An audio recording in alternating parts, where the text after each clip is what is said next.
আসসালামু আলাইকুম সবাইকে। আশা করি সবাই অনেক ভালো আছেন। আপনারা হয়তো অনেকেই জানেন যে মাহিরো বেবির পরপর আরো একটা বেবি চলে আসছে এন্ড সেটা নিয়ে থাকবে আজকের এই ভিডিওটা। আমাদের নিউ বেবিটা আসার কথা ছিল জুলাইয়ের 11 তারিখ, কিন্তু সে জানতো যে এই দুনিয়াটা খুবই নিষ্ঠুর, তাই সে প্রস্তুত ছিল না। আর তার প্রস্তুতি নিতে নিতে জুলাইয়ের 12 তারিখ পড়ে যায়। যাই হোক, বেবি আসার খুশিতে আম্মু আর বউ অনেক আগেই চলে আসছিল হসপিটালে, কিন্তু আমার আজকে সেমিস্টার ফাইনাল শেষ হলো, তাই আমার এক্সাম দিয়ে আসতে আসতে একটু লেট হয়ে যায়, তাই আমি ফাহিম ভাইয়ের সাথে এসেছি পরে। আসার পরপরই দেখি যেখানে মাহিরা হয়েছিল সেই একই জায়গায় সবাই হাসি খুশি ভাবে দাঁড়িয়ে আছে নতুন বেবি আসার খুশিতে। হঠাৎ করে ফাহিম ভাইয়াকে দেখে মনে হলো যে মাহিরা হওয়ার টাইমেও সে এই টাইপের কালারেরই একটা শার্ট পরে আসছে। তারপর আমি বললাম যে মানুষ তো ভাববে আমি তো পুরান ভিডিওর ক্লিপ নতুন ভিডিওতে ইউজ করতেছি, কিন্তু ফাহিম ভাইয়া জানালো যে পুরান হওয়ার কোনো চান্সই নাই, কারণ এটা নাকি রোজার ঈদে কিনা শার্ট। হঠাৎ করে লক্ষ্য করলাম যে দোষ তো আমার মধ্যে, আমি মাহিরা হওয়ার টাইমেও ব্ল্যাক কালার পরে আসছি এন্ড আজকেও সেম ভাবেই আসছি। যাই হোক, মজার কথা হচ্ছে আমাদের নিউ বেবি আসার টাইমটা আলহামদুলিল্লাহ এত পারফেক্ট ছিল, মানে মাহিনের নিজেরই এমবিএ এর মেবি সেমিস্টার ফাইনাল চলতেছিল, তো ও ভাবছিল হয়তো বেবি চলে আসবে আগে আগেই, ও ফাইনালটা দিতে পারবে না। কিন্তু আমাদের বেবিটা মাশাআল্লাহ ওর মায়ের এক্সামের ডেটের পর, ইভেন ওর নিজেরই দুনিয়াতে আসার ডেটের একদিন পরে আসছে, যাতে ওর খালামনির এক্সামও পার হয়। আর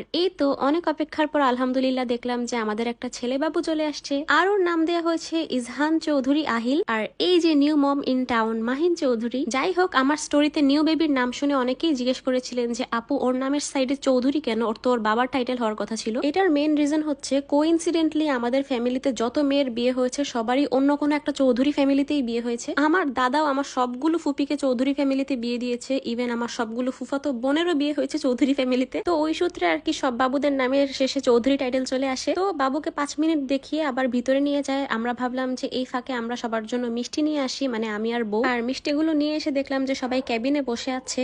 আর আমার আম্মুর খুশির কথা নাই বলি, আমার আম্মু মাশাআল্লাহ 1 বছরের মধ্যেই নিজের ছেলের ঘরে মেয়ে আর মেয়ের ঘরে ছেলে পেয়ে আমাকেই এখন আর চিনে না। যাই হোক, সেই দুঃখের কথা আর নাই বলি। তো মাহিনকে ক্যাবিনে দেওয়ার আগে আমরা ভাবলাম যে বাসা থেকে খাওয়া দাওয়া করে একটু ফ্রেশ হয়ে আবার আসি। যেই বলা সেই কাজ, বাসা থেকে সুন্দর মতো ফ্রেশ হয়ে খাওয়া দাওয়া করে আমরা রাতের বেলা আবার বের হয়ে যাই হসপিটালে যাওয়ার উদ্দেশ্যে, কিন্তু এতই বৃষ্টি যে বলার বাহিরে। আর আমার শরীরের অবস্থার কথা আমি নাই বলি, যেহেতু বলেছি যে আজকেই আমার ফাইনাল শেষ হয়েছে, আর ফাইনাল চলাকালীন আমার সারা রাত জেগে পড়া লাগে। এর জন্য অলমোস্ট 3-4 রাত আমি প্রপারলি 1 ঘন্টাও না ঘুমানো, যার কারণে আমার এতই মাথা ঘুরাচ্ছিল যে আমি একটু পরপর সবাইকে বলছিলাম যে ভূমিকম্প হচ্ছে কিনা। রাস্তায় রাতের বেলায়ও প্রচুর পরিমাণ জ্যাম ছিল, এসব জ্যাম অতিক্রম করে আসতে অনেক লেট হয়ে গেছে হসপিটালে। আর তার মধ্যে জানতে পারলাম মাহিনকে নাকি ক্যাবিনে দিয়ে দিছে, তো আমি বলতেছিলাম যে তাহলে বাসায় যাওয়াই উচিত ছিল না। আর এই যে the moment when Fajrin Chowdhury Mahira meets Izhan Chowdhury Ahil for the first time, যেই আমি মাহিরুর সামনে নতুন বেবিকে কোলে নিলাম, দেখলাম যে মাহিরু আমার দিকে একদম চুপ হয়ে তাকিয়ে আছে। সে আরো অবাক হয়ে যায় যখন তার দাদুমণি মানে আমার আম্মু নতুন বাবুকে কোলে নিয়েছে। তখনই আমি কাহিনী বুঝে গেলাম যে কোনোটাকে রেখে কোনোটাকে নেওয়া যাবে না, দুইটাকে দুই কোলে নিয়ে ঘুরতে হবে।